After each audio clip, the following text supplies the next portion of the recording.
পেঁয়াজ ছাড়া নাকি মাছ তরকারি মাংস কিছুই রান্না করা যায় না। কিন্তু দেখুন না, আজকে আমি কত চমৎকারভাবে পেঁয়াজ রসুন ছাড়াই খুব অসাধারণ একটা মাছ দিয়ে আলু দিয়ে টমেটো দিয়ে রান্না করে ফেললাম।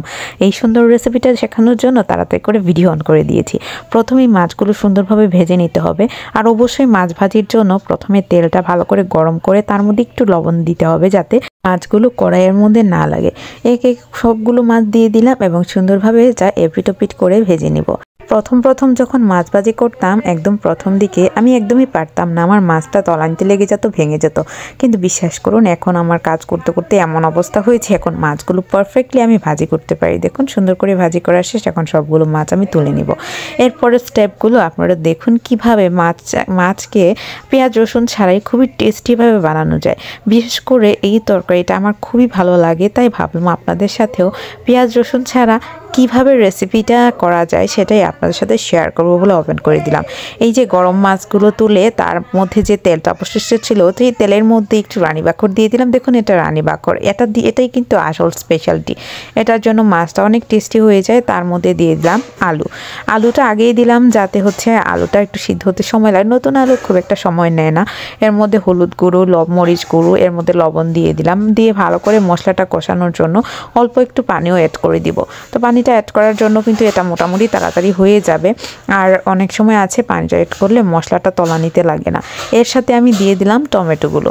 আপনারা চাইলে যে কোনো সবজি দিয়ে রান্না করতে পারেন, কিন্তু আমি এর মধ্যে বেসিক্যালি আলু এবং টমেটোটাই নিলাম আর কি। টমেটোটা এমনিতেই নরম সবজি, খুব তাড়াতাড়ি হয়ে যায়। আর টমেটোটা দিলে টেস্টটা যেমন বাড়ে তেমনি হচ্ছে খেতেও খুবই ভালো লাগে। যাই হোক, এর মধ্যে দিয়ে দিলাম গরম জলটা দেওয়ার জন্য খুব তাড়াতাড়ি এটা হয়ে যাবে। এবং গরম জল তরকারিতে দিলে আসলে অনেক বেশি টেস্ট বেড়ে যায়। আমার কাছে মনে হয় গরম জল দিলে তরকারি তাড়াতাড়ি হয়। সাথে একটা কাঁচামরিচও চলে গিয়েছিল, একটা না 2-3টাই কাঁচামরিচ দিয়েছিলাম। যাই হোক, যখন এটা ফুটে আসলো জলটা, এর মধ্যে দিয়ে দিব মাছগুলো।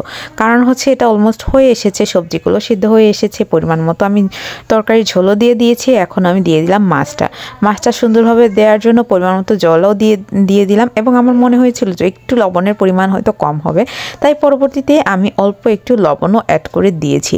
তো এরকম করে খুব সুস্বাদু আপনারাও রান্না করে নিতে পারেন। খুবই সহজ পদ্ধতিতে এরকম পেঁয়াজ রসুন ছাড়াই মাছ তরকারি, এটা খুবই ভালো লাগে খেতে। আর আপনারা অনেকেই আছেন না যে পেঁয়াজ রসুন খেতে খেতে বিরক্ত লেগে যায়, তখন মাছ তরকারি এভাবে খেলে খুব ভালো লাগবে। টমেটো দেওয়ার জন্য একটা টকটক ফ্লেভার আসবে আর খুবই টেস্টি হবে। এটা যে কোনো মাছ দিয়ে রান্না করতে পারেন। দেখুন আমার রান্না অলমোস্ট শেষ এবং আপনাদের সাথে ভিডিওটাও শেয়ার করে নিলাম। তো বন্ধুরা, কেমন লাগলো আমার এই ভিডিওটা? যদি ভালো লেগে থাকে অবশ্যই একটু লাইক কমেন্ট করে পাশে থাকবেন। আর যদি কোনো আপুদের রিকোয়েস্টের কোনো ভিডিও থাকে অবশ্যই শেয়ার করবেন। আমি অবশ্যই সেই রেসিপিটা আপনাদের সাথে খুব সহজভাবে শেয়ার করার চেষ্টা করব। তো আমার ভিডিওটা পুরোটা যারা দেখেছেন তাদেরকে অসংখ্য ধন্যবাদ। ভালোবাসা রইল সবার জন্য।